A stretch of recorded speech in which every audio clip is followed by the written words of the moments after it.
5. 섬마을 아이들. 지지배배 지지배배 허공을 날아온 제비가 부산하게 우는 소리가 들렸다. 추사는 그제도 눈을 반쯤 감고 좌우로 흔들리고 있었다. 창밖에 각각 마른 바람이 불고 있었다. 귀익 귀익. 거센 바람 소리에 섞여 아기가 우는 것 같은 소리도 들려왔다. 그것은 울타리 곁 돼지 우리 쪽에서 들려왔는데 줄인 돼지가 먹이를 달라고 보채는 소리일시 분명했다. 이 고장의 보릿고개는 해마다 겪는 다반사였지만 이 해에는 유독 심했다. 그것은 지난해 이맘때 몰아친 태풍의 후탈이었다. 태풍은 길목인 이 섬을 휩쓸어 밭의 흙을 모두 날리고 자갈만 남겼다. 대양에서부터 거대한 짐승의 혀같이 날름거리는 파도를 앞세우고 몰아쳐온 태풍은 바닷가에서부터 돌멩이와 모래를 날리고 아름드리 나무들의 중동을 부러뜨려 놓고 돌담도 헝클어 놓았다. 태풍의 한창 때는 초토화 작전을 벌이는 천군만마가 휩쓰는 것을 방불케 했다. 추사는 이미 제주에 도착하던 날 밤에 이런 바람의 내습을 받은 경험이 있었다. 태풍은 그 내부에 이고장 사람들이 독갱이 주제라고 부르는 회오리 바람을 동반하고 있었는데 이것들은 잡색 부대처럼 섬 안의 초가들을 부수고 가벼운 물건들을 딴 세계로 날려 올렸다. 초가지붕의 금불과 먼지와 이런 것들로 하늘 끝까지 기둥을 쌓기도 했다. 마침내 회오리가 그 아귀를 풀고 기둥을 무너뜨리면 날아내리는 티끌이나 빨래들은 마치 솔개떼가 나르는 것 같았다. 갑인년 숙년 이후로 꼭 48해 만의 일이구먼. 지난해 그 바람 끝에 마을 노인들은 곡식들이 해수로 발갛게 타들어간 밭머리에 앉아서 넋두리 했었다. 그해 숙년에 먹다 남은 건 물뿐이었지. 그들은 건초같이 모지라진 머리털을 바람에 날리며 겁먹은 시선으로 먼 물마루를 바라보고 있었다. 그러면서 수없이 고개를 끄덕였다. 그런데 그 모진 태풍의 영향이 해를 지나 금년까지도 흉년을 연장시킨 것이다. 3월 금운께부터 전량농가가 생기기 시작하더니 4월에 접어들자 마을 가구 수의 거의 반이 식량이 동났다는 소문이었다. 돛박으로 항아리 바닥 긁는 소리가 아침 저녁 소름 끼치는 공포를 몰고 왔다. 그것은 굶주림의 경험을 한 사람들만이 아는 공포였다. 그런 공포를 추사도 간접적으로 알아가고 있었다. 양식 떨어진 농가의 아낙네들은 새벽부터 할 일 없이 들러 나갔다. 그것은 일종의 도피였으나 퀴퀴 거리는 아귀의 소리는 어디라고 안 쫓아오는 데가 없었다. 여인들은 대구럭을 허리춤에 묶어 엉덩이께 늘어뜨리고 허리를 구부정히 꺾어 땅만 살피며 묵정박가를 돌았다. 부엌칼로 달래, 냉이, 쓴바기 등속 들나무도 캐고 무릎 같은 것도 캐서 담았다. 찔레순도 두릅도 꺾었다. 삘기도 뽑고 송피도 벗겼다. 솔잎을 따서는 입귀로 푸른 물을 질질 흘리며 씹었다. 아무거나 먹을 수 있는 것이면 닥치는 대로 뜯었다.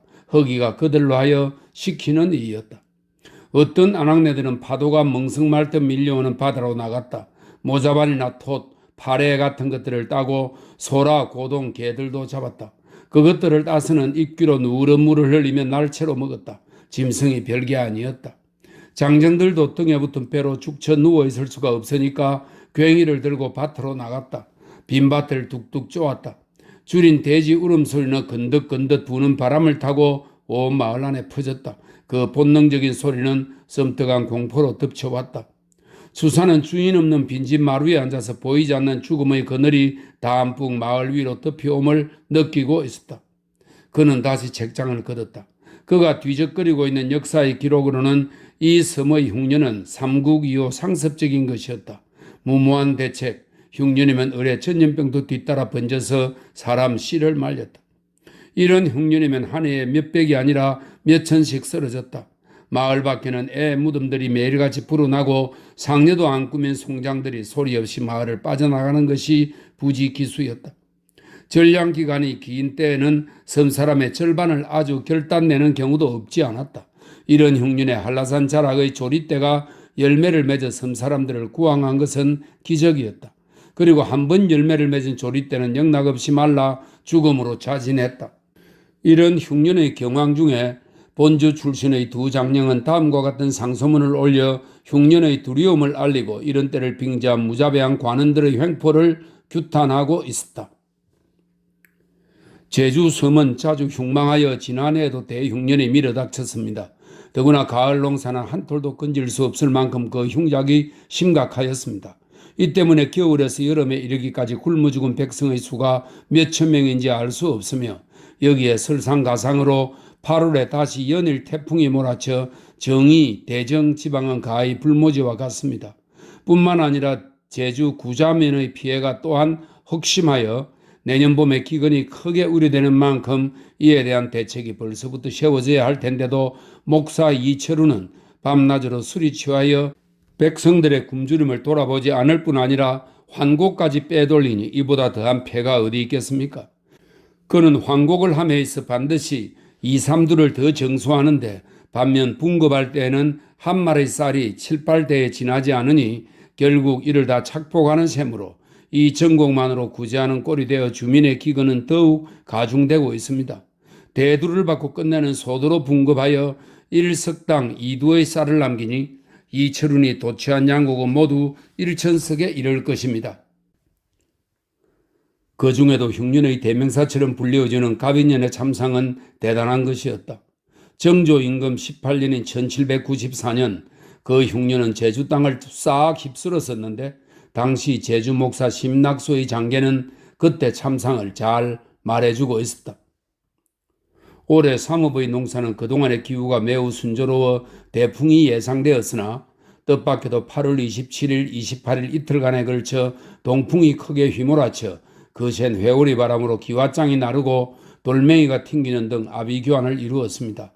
나무가 꺾이고 여름 농사가 유린되는 피해를 입었을 뿐 아니라 바닷물이 넘쳐 땅이 마치 소금에 절인 듯하니 노고들은 모두 지난 계사년 이래 처음 있는 재난이라고 입을 모으고 있습니다. 여기에 대정, 정의의 피해는 모든 곡식의 씨를 말릴 정도로 그야말로 목불인견의 참상입니다.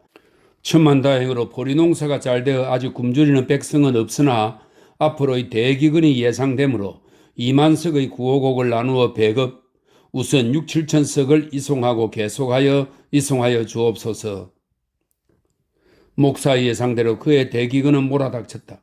이 해의 기근으로 죽은 사람은 그 숫자를 헤아리기도 어려운 정도였다. 10만이 빠듯했던 백성 중에 이듬해까지 생명을 부지한 사람은 3만에 불과했다. 7만이 아사했거나 병들어 죽었으니 그 참상이야 어찌 필설로 표현하랴. 의녀 김만득이 사제를 들어 굶주리는 백성을 구별한 것이 이때였다. 이때 그녀가 내놓은 돈은 어렵사리 번 돈 1,000금. 그녀는 이 돈으로 육지의 해안지방에서 곡식을 거두다가 성내 중심간 관덕정 마당에 솥을 걸어놓고 죽을 쑤었다. 죽을 얻어먹으려는 기민들이 바가지를 들고 장사진을 이뤘다. 주림배에 한술 죽이 찰리 없었지만 그러나 그녀의 따선 정이 허기를 채워주었다. 더구나 그녀는 어려서 부모를 여의고 외롭고 가난하게 자랐으며 한때는 광기가 된 적도 있었다. 미모와 성정이 출중했으렸다. 게다가 이렇게 어렵게 번 돈을 줄인 섬 사람들을 위해 쾌척했으니 그 행위는 흔한 장부에 될 것이 아니었다. 마당의 보리집에 참새떼들이 내려앉아서 주둥이로 무언가를 쪼고 있었다. 그것들은 제잘거리다가는 부리로 땅을 쪼고 작은 발로 비비적거리기도 했다. 주사는 몇 번이고 고개를 끄덕였다. 배고픈 것은 짐승의 차원이었지만 사람에겐 역시 유다른 면이 있었다. 그것이야말로 사람의 몫이었다. 왕이지가 흥이 나서 밤중에 배를 내어 친구를 찾아가듯 그에게 의욕이 불끈 솟았다. 그가 서안가로 다가앉아 별 위에 물을 붓고 천천히 먹을 갈기 시작했다. 묵향이 은은히 낮은 방 안에 퍼질 때 막연한 상상으로 그녀의 얼굴이 천장에 떠올라서 그를 내려다보고 있었다. 멸류관 장식이 흔들리고 황적색 찬란한 골룡포를 입은 임금이 부드러운 얼굴로 그녀를 바라보고 있었다. 골룡포 가슴과 어깨에 수놓은 용의 발톱이 날카롭게 다가들다가는 멀어졌다. 너의 소원이 무엇이냐? 기특한지고 가난구제는 나라도 못하는 법인데 아는 자인 내가. 용상위 천장에 한번 기우뚱 기울었다가 제자리로 돌아갔다. 황공하옵니다. 소녀의 행위 미쳐나오나 소원이 있다면 생전에 금강산이나 한번 구경하고 싶습니다. 과연 아름다운 생각이요. 그 행위에 값하는 대답이로다. 그러고는 더 없느냐? 예, 그것으로 족하옵니다. 기특한지고. 임금이 다시 고개를 끄덕였다. 부드러운 얼굴에 한박 같은 꽃이 피어 있었다. 여보아라. 이 여자의 기특한 행적을 기록하여 후세에 본을 삼을 것이며 금강산 관람에 불편이 없도록 할지니라. 또한 의녀 수반을 제수하노니 그리알라.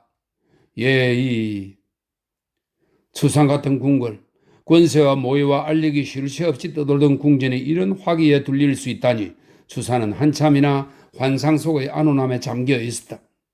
그는 또 최재공의 만덕전을 떠올렸다. 최공과는 그가 아이 적부터 유별난 관계였던 만큼 그 삼각 인연이 결코 우연한 것 같지가 않았다. 만덕전을 기술할 당시 최공은 좌의정직에 있었다. 바다 가운데 던져진 돌멩이 같은 이런 섬에 태어난 한 소녀가 임금을 아련하는 영광을 얻고 거기다 최재공 같은 노대가가 그 전기까지 썼으니 그것은 아무래도 그 시대의 이변이었다. 어전천장의 용의 무늬들은 살아나서 비틀리고 뒤집히며 요동치고 꿈틀거렸다. 문득 그의 시선에 물마루 너머로 저무는 한라산의 어진 능선이 기어들어왔다.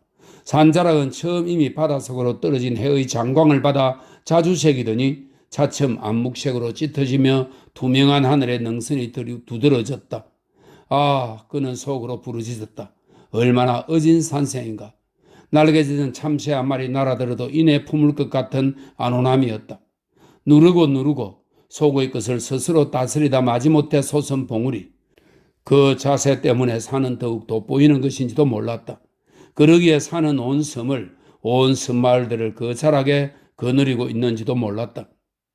한라산과 가슴 넓은 여인 만덕. 잠시 그에게 혼란의 순간이 왔다. 그럴 수 있었다. 자연과 인간이 함께 오래 살면 닮아버릴 수도 있다는 어떤 확신이 왔다.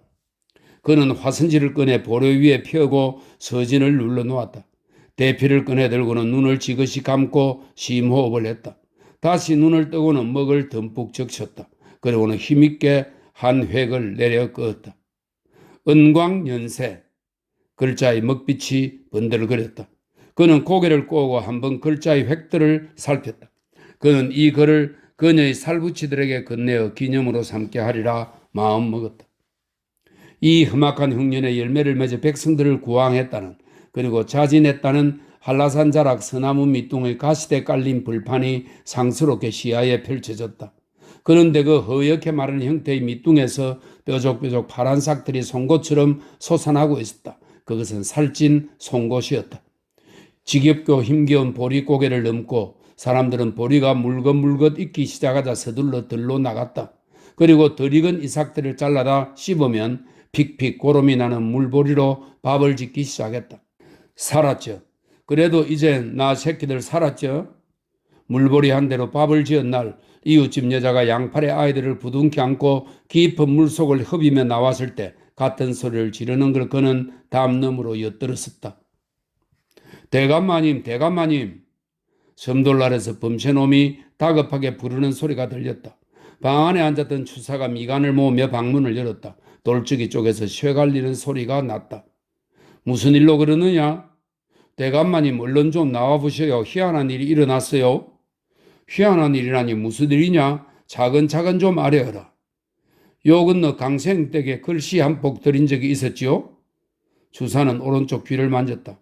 글씨를 헤프게 내는 쪽이 아니었기에 긴가민가 했다. 그래, 그 글씨가 어쨌단 말인가? 무슨 일의 빌미라도 됐단 말인가? 미간이 더 졸아들었다. 그런데 벽에 붙여놓은 그 글씨에 오늘 아침 무지개가 쓰렸답니다. 어서 가보시죠.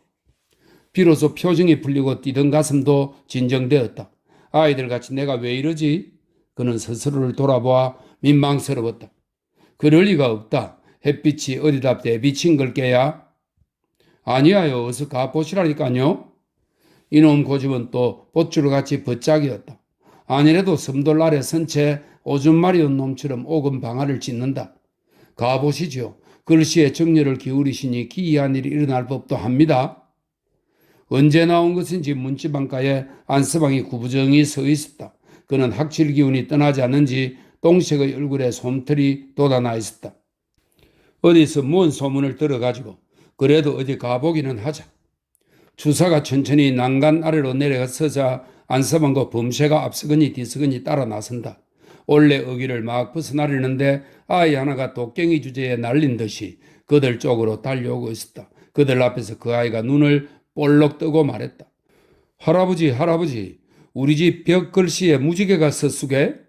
허허, 그놈 무슨 일을 가지고들 그러는지 원?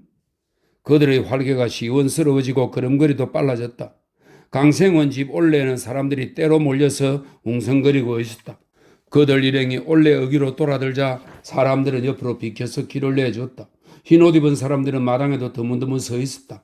그들이 시선을 돌려 추사 일행이 들어서는 것을 맞았다. 섬돌가에서 떠들던 사람들의 목깨가 물에 담근 단셔처럼 식어갔다.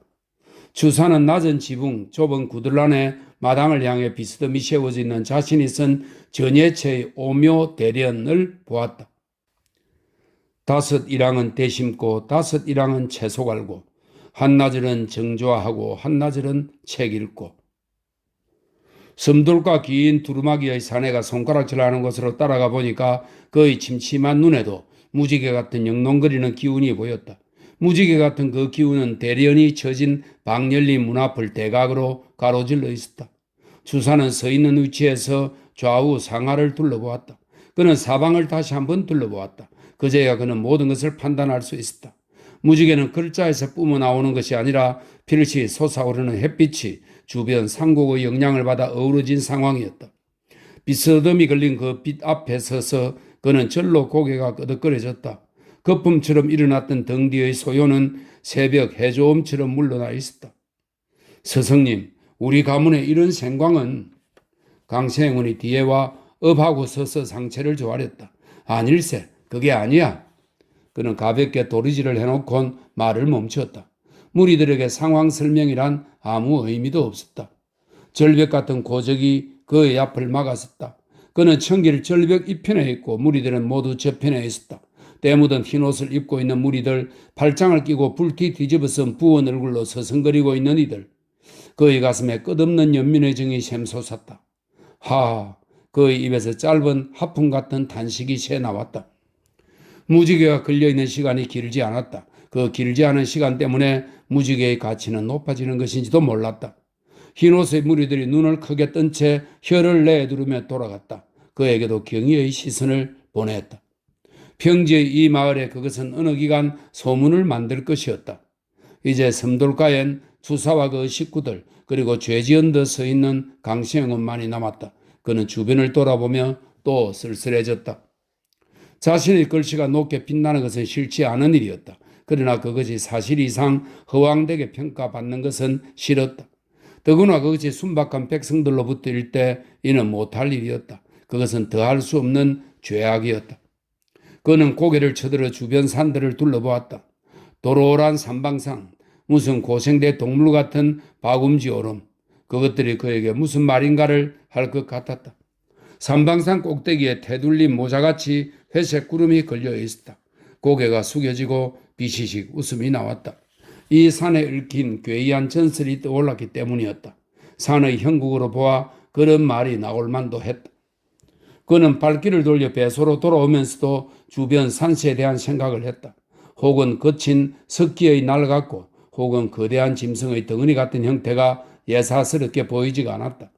강생훈이 올레까지 따라 나와서 깊게 허리 굽혀 절을 했다. 배소로 돌아와서도 그는 서너 시간 사람을 물리고 정주하러 앉아 있었다.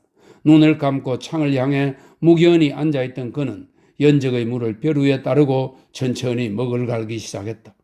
옥판 선지를 펴 서진으로 눌러놓고 또 한참 지그시 눈을 감고 있었다. 감은 눈동자가 감실거리며 동화 같은 시상이 떠올랐다. 첫 손주에게 옛 이야기라도 들려주는 기분으로 붓을 잡았다. 그 기분이 또막또막 글이 되어 쓰여지기 시작했다.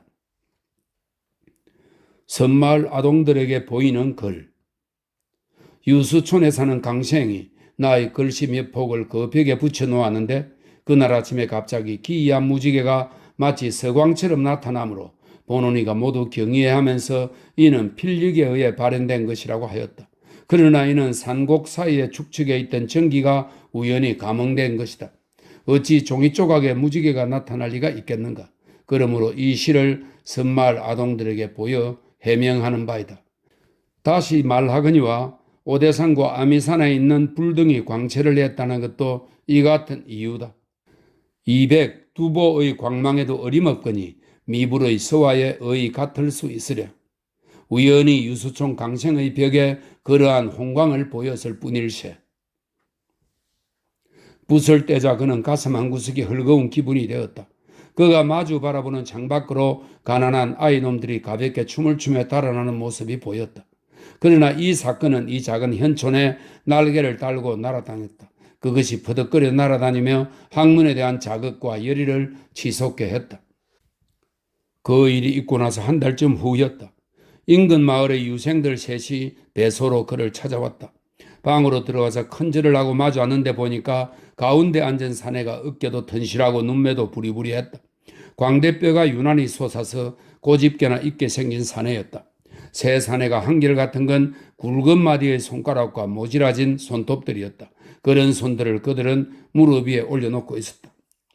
고매하신 어른을 가까이 모시고도 찾아뵙는 걸음이 지연되었습니다. 별 말씀입니다. 죄를 얻은 몸이라 이렇게 갇혀 지냅니다. 반갑구먼요.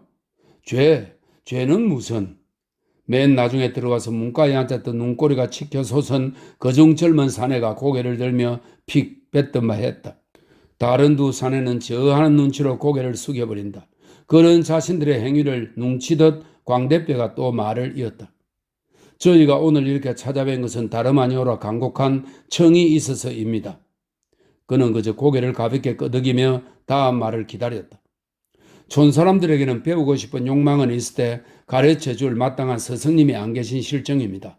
향교도 그동안 수축을 못해서 헐떨어진 형편입니다만 농사가 끝나면 중창을 할 계획으로 있습니다.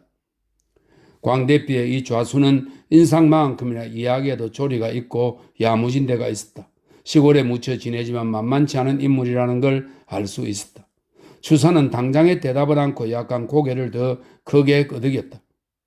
마을 사람들은 촌 무지랭이들이 그런 배워서 뭘 하느냐는 쪽이지만 그 중에는 그래도 배워야 되겠다는 생각을 가진 사람들도 있습니다. 속병을 앓는 듯 얼굴색이 파리하고 펴지지 않은 사내가 뾰족한 목소리로 끼어들었다. 배우고 싶지 않은 것은 아니로되 배울 처지가 못된 것이지요. 그저 목구녕이 포도청이라. 다시 이좌수가 나섰다. 고명하선 선생님께 이런 부탁, 외람된 것인 줄 아오나 맡아만 주신다면 더 바랄 데 없는 생광이겠습니다. 6개의 시선이 그에게로 쏟아지고 있었다. 그것은 진지할 만큼 강렬했다. 수사는 이들에게 도저히 거절할 수 없다는 강한 타격을 받았다. 그는 더 크게 고개를 끄덕이고 있었다. 알겠소이다. 어디 한번 해봅시다. 고맙습니다. 그들은 무릎을 꿇은 채 상체를 숙여 깊숙이 절을 했다. 아이들은 은밀히 저희가 모으겠습니다. 파리한 사내가 얼른 토를 달았다. 이제 그들은 아무 말도 하지 않았다. 폭리를 남긴 장사꾼들처럼 들뜬 표정으로 다시 인사를 하곤 황황히 돌아가 버렸다. 그런데 며칠 후 그들이 모아온 학동들을 보니까 천자문부터 가르쳐야 할 개구장이가 6이었다. 거기다 통감과 맹자를 잃는 청년이 2, 모두 합쳐서 8이었다. 그나마 그들은 한꺼번에 오는 것이 아니라 농사 짓고 소를 보고 하는 틈틈이 저들 편한 대로 찾아왔다.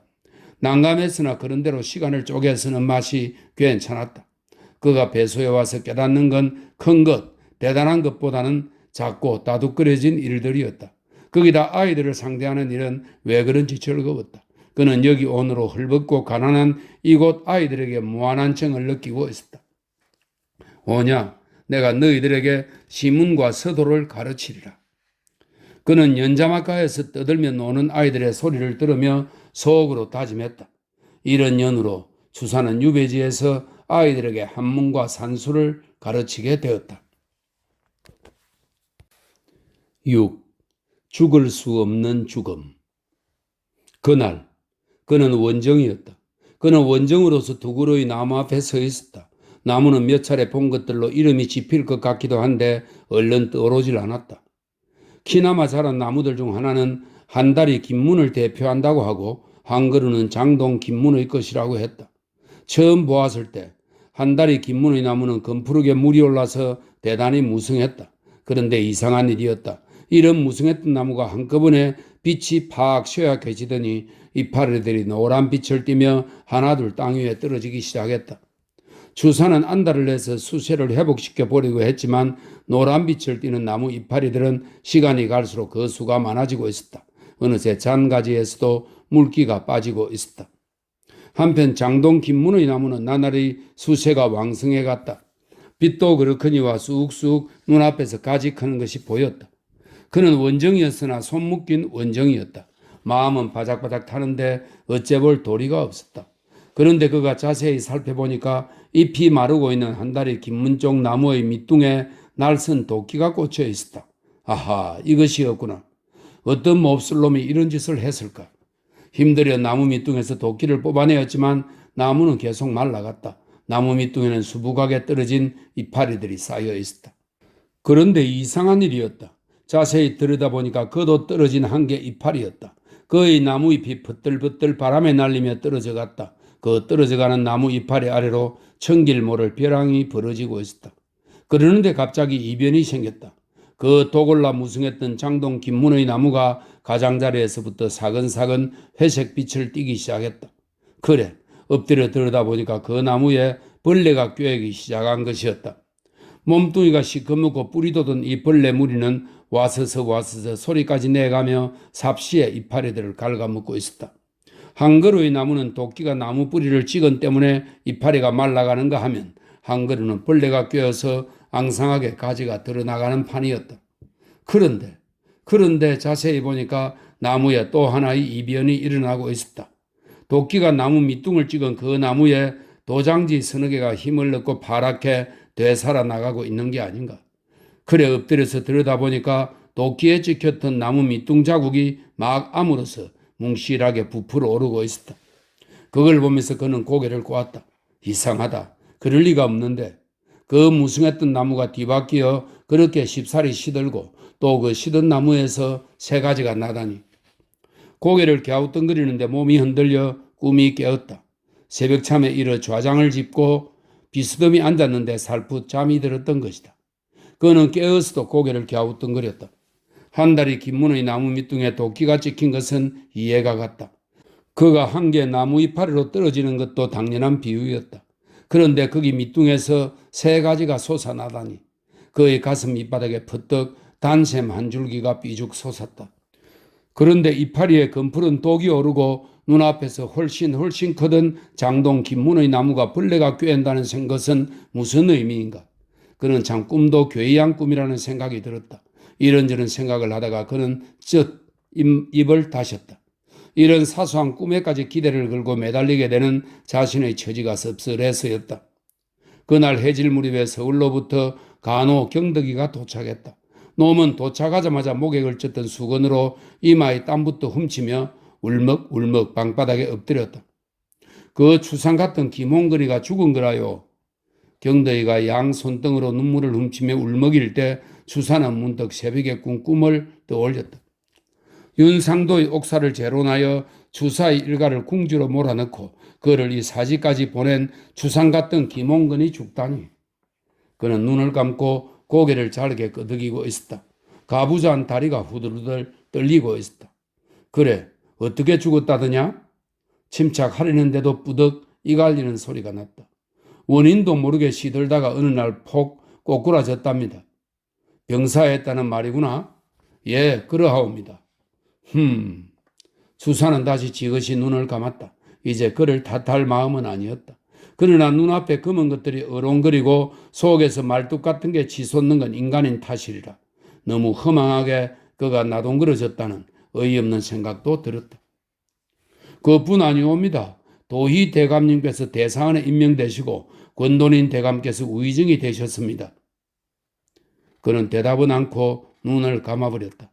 어쩌면 그리도 꿈이 들어맞았을까.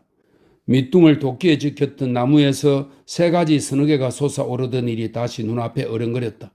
그러나 무조건 기뻐하기만 할 일은 아니었다. 우려스러운 구석도 없지 않았다. 친구 권돈인이 중책을 맡은 것은 환영할 일이었다. 그러나 아직 권세 다툼이 마치 술 끓듯 하는 판에 살얼음판 같은 자리인 대사안을 맡아서 어쩌자는 것인고?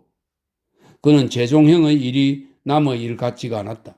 경덕이 놈이 그만하고 바람 속에서 몇 사람으로부터 보낸 편지를 꺼내놓았다. 그는 먼저 사촌형 교희의 편지부터 꺼내들었다. 자상한 성민 사촌형은 농사일 섞은 전 집안일을 도맡아 노상 바쁠 텐데도 인편마다 꾸준하게 편지를 보내왔다.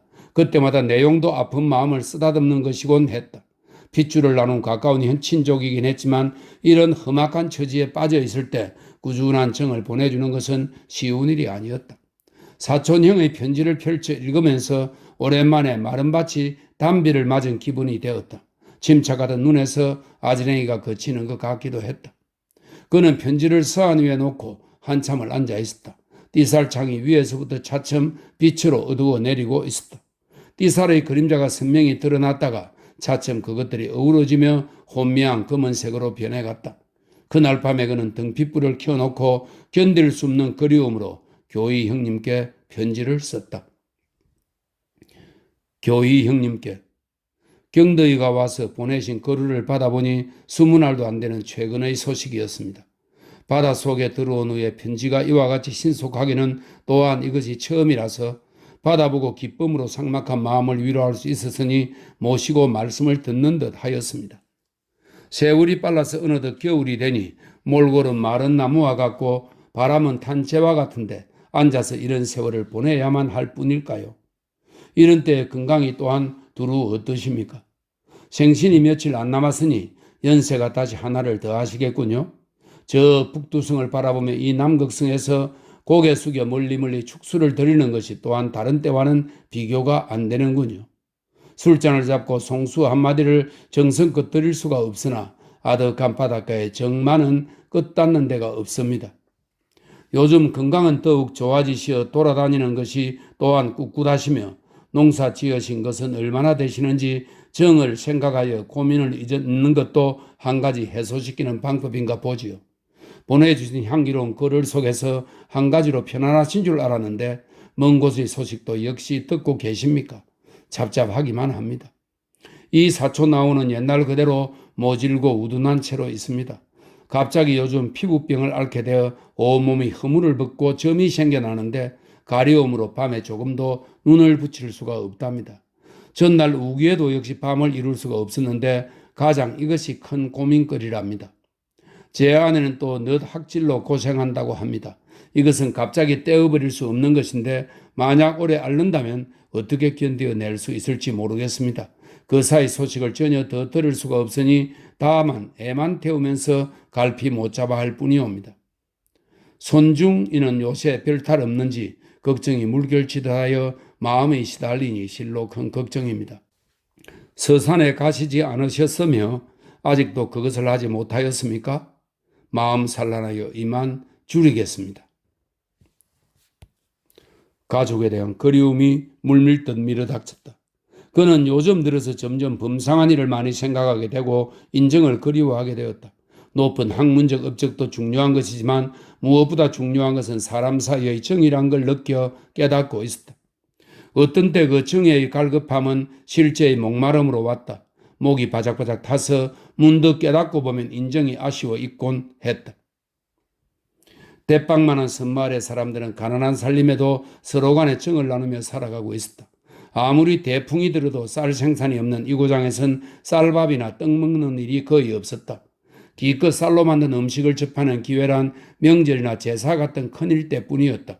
쌀로 지은 밥을 이곳 사람들은 곰밥이라고 불렀다. 그것은 아마 서속밥의 우중충한 색깔에 비교한 것일 터였다. 그들은 또 반지기밥이라는 특수한 밥을 지어내고 있었는데 이 밥은 쌀과 서속을 반반씩 섞은 것이었다. 장가가고 시집가는 날 잔치집에서는 이 반지기 밥을 지어서 돼지고기 석점을 나무쟁반에 얹은 것과 함께 나누었다. 그는 지난해 겨울 동네에서 치르는 잔치를 구경한 적이 있었다. 마을 사람들은 대부분 겨울에 잔치를 했다. 그 잔치날도 마침 큰 눈이 내리는 날이었는데 말탄 신랑이 어렵사리 와서 호령창가에 앉은 신부집의 문장 어른에게 예장을 드렸다. 엄한 문장은 상위에 예장을 받아 앉아서는 한자 손가락으로 짚으며 신중하게 뜯어 읽었다. 그동안 눈바람 속 마당에 세서방은 한참이나 서 있었다. 신랑을 안으로 들인 것은 그의 넓적한 코끝이 빨갛게 은 다음이었다. 신랑은 대방과 친구들과 함께 술과 음식을 나누고 그동안 신부는 골방에서 치장을 했다. 상을 받아 앉은 과정에서 신랑은 몰려와 문 밖에 지켜선 동네 조무래기들에게 음식 나누는 일을 잊지 않았다. 달걀 삶은 것을 반쪽씩 나누어 손에 들려 주기도 하고 부침이나 닭다리도 떼어서 한쪽씩 나누어 주었다. 노사발에 곤밥을 그릇 뚜껑이나 손바닥에 몇 숟갈씩 듬뿍 떠서 나누어 주기도 했다. 아이들은 서로 돌아보아 웃으며 아기아기 음식들을 먹었다. 식사를 마치고 친족 어른들에게 인사를 드리고 신랑은 신부를 데리고 다시 말을 타 신부집을 떠났다. 쪽돌이 선 신부도 하인의 부축을 받으며 말에 타고 갔는데 자꾸만 한쪽으로 기우는 게 안쓰러웠다. 멀어져 가는 걸 지켜보니까 신랑이 타고 있는 건 자마인데 신부가 타고 있는 건 웅마였다. 하필 신부에게 성질을 거친 웅마를 태우는 습속은 이 또한 괴이한 일이었다. 집안이 강군에 놓으니 저리라도 보낼 밖에. 두툼한 입술을 비죽이 내민 문장 어른이 그의 곁에서 쩝 입을 다시며 중얼거렸다. 척척 내리는 성긴 눈발이 굵은 주름살이 그의 얼굴에 다 물로 녹아내리고 있었다. 잘 살기나 했으면 좋으련만. 키가 작고 등이 굽은 섹시의 어머니가 부엌 어귀에 나와서 올레 밖으로 멀어져가는 말의 엉덩이를 보며 코를 핑 풀었다. 그런 여인의 얼굴은 눈물 범벅이 되고 눈도 벌겋게 부풀어 있었다. 이런 잔치나 제사 때 큰일 치른 집에서는 꼭꼭 음식을 동네 집에 나누는 습속이 있었다. 먼 동네까지도 상이 있거나 늙은이가 있는 집에는 꼭꼭 음식을 나누었다. 그것은 같은 마을에 사는 사람으로서의 얽혀진 의무였다. 음식을 나눌 때 아낙네들은 대를 다루어 납작하게 짠 채롱에 넣어서 돌렸다. 이런 때 찾아간 집에 주인이 없더라도 그냥 문을 열고 방 안에 넣어두는 것이었다. 시골 집들은 문을 잠그는 버릇이 없었으므로 이런 일은 예사였다. 대빵 많은 마을이라 밖에서 돌아온 주인은 어느 집에서 무슨 일이 있었는지 소문으로 알고 있었기 때문에 이내 보내준 상대를 파악한다. 어쩌다 그게 잘 파악되지 않는 일도 있지만 그렇다고 무슨 상관인가. 몇 달 후나 혹은 해를 넘겨서라도 언젠가는 그 임자가 나타나며 그러면 다시 일이 있을 때 그 그릇에 음식을 채워 보내기만 하면 그만이다. 다만 그 음식이 풍족치 못함을 안쓰러워할 뿐이었다. 마을 사람들과 얼굴이 친숙해지고 마을 나이 서너씩 글을 배우러 다니기 시작하면서 주사의 배수에도 들어 음식을 가져오기 시작했다. 그가 없을 때 누가 갖다 놨는지 모를 음식이 그의 방에 드러나져 있는 경우가 허다했다. 솔변, 절편, 인절미, 고장떡 이렇게 시골 떡들을 고루 몇 개씩 놓고 곤밥 한 그릇에 소탕 한 보시기 그리고 배를 갈라 구운 말은 우럭이나 놀래기 한 마리 이것들이 음식의 전부였지만 그러나 밖에서 돌아왔을 때 빈방에 놓여있는 그 음식들은 그의 마음을 축축하게 적셔 주었다. 그는 그 음식을 찬찬히 씹을 때마다 가슴 밑바닥으로 스며드는 이고장의 인정을 느끼곤 했다. 수누름이라는 어울려 돌아가며 일을 하는 개, 대문 대신으로 우마 방비를 위해서 걸쳐놓은 짝대기인 정랑도 소박하게 살아가는 그들의 삶과 참 걸맞는 데가 있었다. 마을에 사는 사람들은 쭈그러진 오막살이라 할지라도 우영이라는 텃밭을 다 갖고 있었다.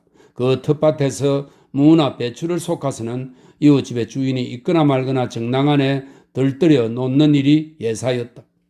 주사는 마을길을 서적거리다가 주인 없는지 정랑 안에 던져져 있는 채소단들을 드물지 않게 보았다.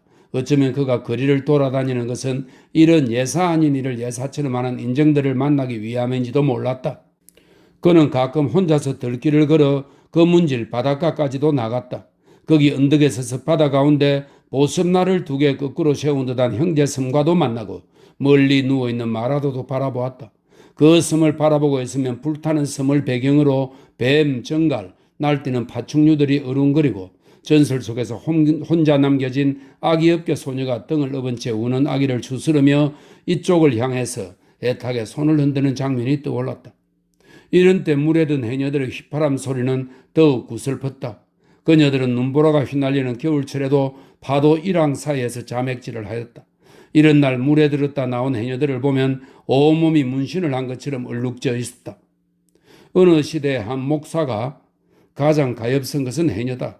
생명을 한계의 박에 맡기고 발가벗은 몸으로 바다에 들어가서 수국지척 사이에 떴다 잠겼다 하면서 헤엄치니 상어도 아니요 갈매기도 아닌데 만약 미역 흉년을 당하면 종일 캐고 캐어도 광주리에 차지 아니한다. 고 했는데 그 목사가 제대로 본 것이었다. 이런 사정을 뻔히 알면서도 관원들은 이 섬에서 2월부터 9월까지 사이에 달마다 20속에서 100속까지의 전복을 가전 방법으로 약탈해 가고 있었다. 힘없음이 유죄였다. 이런 해녀들의 어려움을 보고 기근이라는 선한 목민관이 재임 기간 동안 상위에 전복이 오르는 걸 금했었다. 하지만 어찌 그 한 사람의 행위가 숱한 해녀들의 고생에 한 푼이나 도움이 됐겠는가. 그의 입에도 전복은 감칠맛이었다. 어려서부터 귀하게 자란 탓으로 음식 타박은 둘째가라면 서러울 판이었는데 더구나 이곳에 온 후론 심려 탓인지 혓바늘이 꺼질 날이 없었다. 부인이 갖추어 보낸 반찬 외에 입에 맞는 건 전복과 추렴, 쇠고기 정도였다. 그나마 쇠추렴이란 1년에 한두 번 명절 때뿐이니 입에 맞는 반찬 만나기가 별따기 한 가지였다. 노상 상을 받아 앉으면 전복을 찾게 되는 것은 이런 때문이었다. 그러나 그는 이런 때도 전복과 함께 해녀들의 인고도 씹어야 했다. 그 때문에 그는 전복 값을 깎은 적이 없었다. 혹 동네 부인이 아이들에게 들려보낸 애전복이라 할지라도 꼭 값을 치르도록 일렀다. 얻기에 괴로운 것일수록 맛도 값도 있다는 이치를 그는 이 미물로 하여 깨달은 것이었다. 그가 영모 한편 배제지바를 쓴 것이 이 무렵이었다.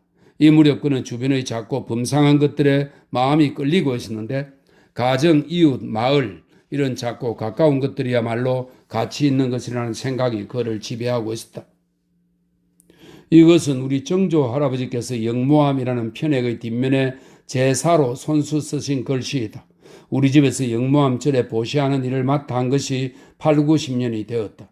그런데 이 못난 후손은 다만 무인년 1758년 이후의 일들 중에 어떤 것들은 알고 있었으나 고조 할아버지께서 유훈을 남기셔서 정조 할아버지께서 무거운 부탁을 받으셨던 일이 있었던 것은 알지 못하였다. 그러다가 이제야 편액의 뒷면에 제사를 쓰신 것으로 인연해서 비로소 그것을 알게 되었다.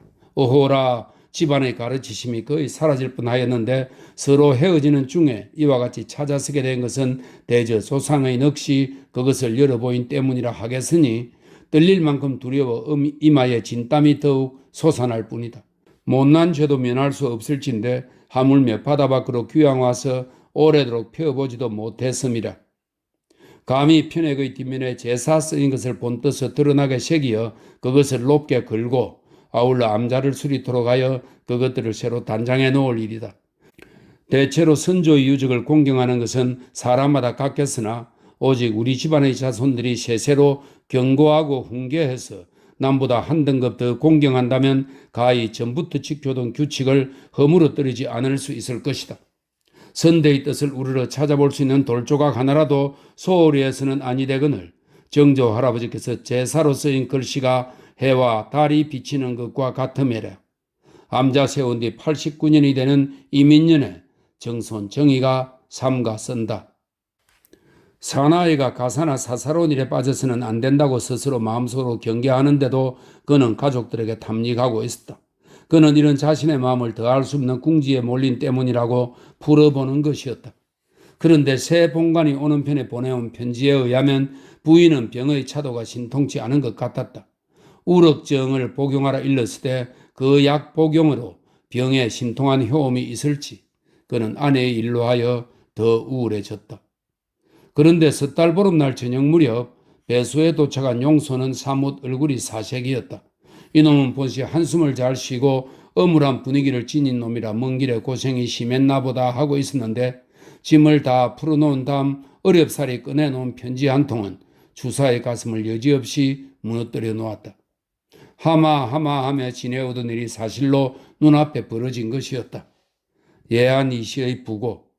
거짓말 같으나 그건 눈을 씻고 보아도 사실이었다. 부고의 내용으로 보아 사망일이 11월 13일이니 그가 그녀의 병을 걱정하며 갑채편에 편지를 보낼 때 이미 그녀는 이 세상에 없었던 셈이었다. 이런 판단이 있으다 그는 자기 처사가 어이가 없고 세상 일이 그만 허망했다. 그는 마음을 걷잡을 수가 없어 마당가로 나가 서성거려도 보고 그리로도 나가봤다. 그러나 그럴수록 마음은 더 총총거리고 안절부절 못하였다.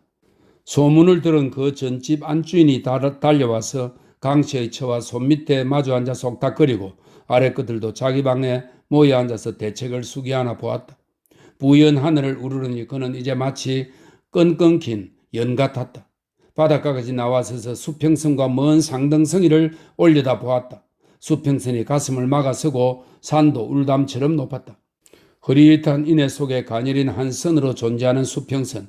이게 가슴을 베는 비수가 된다는 걸 처음으로 느꼈다. 그는 울담 안에 갇힌 맹수처럼 시건거리며 바닷가를 배회하였다. 어두워져 바람이 차고 몸도 옹성거라졌다. 아무리 배회를 해도 수평선으로 갇힌 울은 뛰어넘을 수 없고 마음은 더 절박했다.